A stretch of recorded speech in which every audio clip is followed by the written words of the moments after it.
Ini di antara Poppy sama Fata nih yang mengatur keuangan siapa? Menteri keuangannya siapa? Kita pengen tahu deh. Kalau boleh jujur, sebenarnya malu sih ngomongnya, harusnya istri ya, tapi kebetulan masih suami yang ngurus. Karena memang aku masih belajar banget untuk sampai ke tahap itu gitu. Karena memang untuk mengatur tuh susah sekali, Kak. Emang.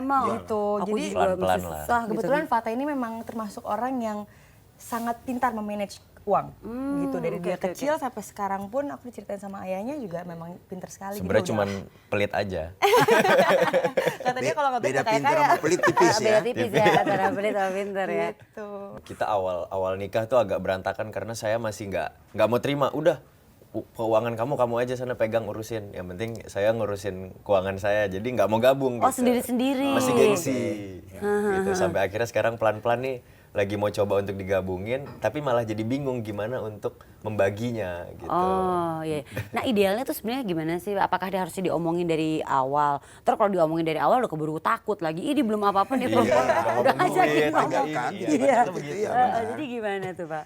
Senyamannya aja. Jadi tiap orang ada orang yang lebih nyaman kalau masing-masing, kemudian nanti biaya rumah tangga datangnya dari suami misalnya, kemudian istri tetap manage keuangan dia sendiri, atau ada juga yang udah deh kita gabungin, kemudian kita atur pos-posnya masing-masing, semuanya bisa tapi senyamannya kita lakukan. Asal komit ya Pak? Asalkan komit, komit yang kayak tadi jangan tasnya duluan baru listrik, ntar lampu rumah mati tasnya dapet kan nggak pas jadinya. Untung aku selalu konsultasi. Kalau enggak tuh bisa tiba-tiba, oke kita pindahin. Gitu. Jadi memang sudah dibicarakan dan sekarang sistemnya adalah lagi berusaha untuk digabungin ya. Karena kan zaman dulu kan pasti ada yang istilah gini.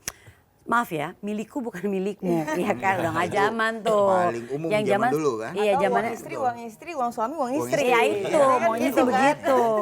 Nah untuk pengeluaran nih Pak, sebenarnya pembagian idealnya tuh seperti apa? Maksudnya mungkin kalau kita jangan ngomongin persenan mungkin ya, tapi lebih kayak ya ini untuk ini tuh Iya. gimana Pembagiannya pos-posnya?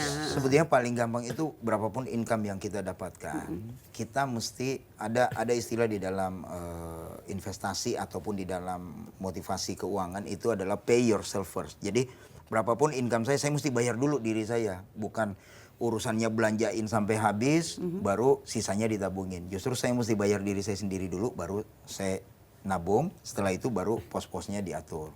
Sehingga nanti urusan yang, saya balik lagi ya, yang urusan Angie tadi tas dan sebagainya, itu nanti harusnya di bagian yang agak belakang. Belakangan tuh terakhir Jadi kalau ada sisa setelah ya. setelah bayar diri kita sendiri baru kita ngatur biaya rumah tangga berapa. Ya. Misalnya setengah dari gaji kita habisnya di biaya rumah tangga, kemudian investasi, asuransi dan sebagainya. Kemudian setelah itu kalau ada sisanya baru kita bisa masukkan ke misalnya pengen belanja tas, sepatu buat cewek kan itu hal yang Wajar kan? iya, Wajar kan, Pak? wajar. Cari Itu hal yang kebenaran. nggak dilarang sebetulnya, tapi dahulukan dulu yang utama Kewajiban. sana, kemudian baru dia. Oke. Gitu. Tadi kan Fata sempat bilang ya, di saat udah punya anak nih agak beda nih ya urusannya. Emang rencananya mau punya anak berapa sih? Sekarang kan 1-4 bulan nih. Nah rencananya punya anak cewek cowok. Jadi kalau masih cewek terus ya nambah terus aja sampai dapet Oh cowok. dikejar ya, oh oke deh. Nah itu gimana tuh Pak? Kalau untuk ngebaginya sebenarnya kan begitu punya anak kita harus ngebagi nih.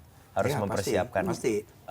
untuk persiapan nanti sekolahnya dia, kesehatannya dia dan sebagainya. Ini kan kita harus misahin nih semuanya. Nah ini saya masih agak bingung untuk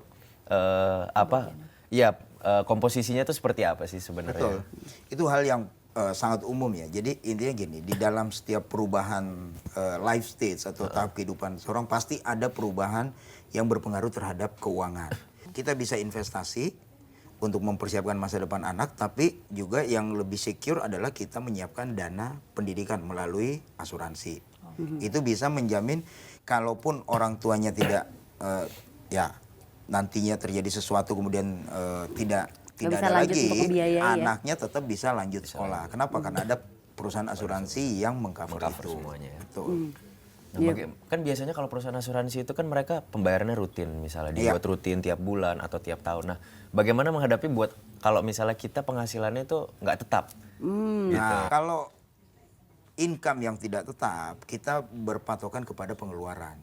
Satu keluarga, misalnya tadi Mas Fata dengan Mbak Poppy punya pengeluaran secara umum tiap bulan 20 juta. Saya ambil angka contoh aja ya, 20 juta. Nah inilah yang di manage.